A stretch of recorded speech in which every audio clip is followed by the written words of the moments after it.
Kenya Ramogi marom apisas mag apaya 1,400 mawuok e kar tiegruok obila ma Kiganjo yudo tiegruok ewi kaka ginyalo ndiko lipot e kinde mag masira mag apaya. Chenro ma otagi kambi mar okumba mar Direct Line.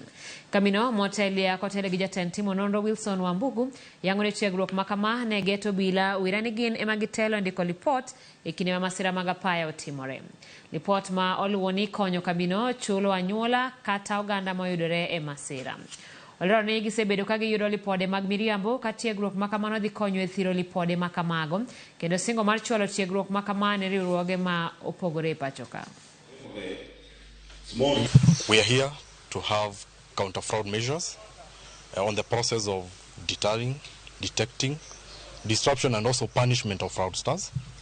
This will help in curbing fraud and also restricting and ensuring that recidivism does not occur in the insurance industry in terms of fraud.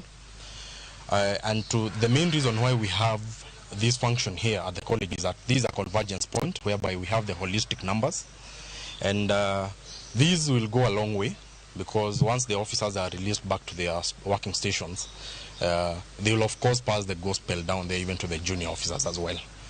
The reason why we're involving the police is that they are the first people who attend a scene of an accident. They are the people responsible for the documentation of an accident, and our relationship all the way has seen fruits. And it's my feeling that even today's activity will bear good fruits in the near future.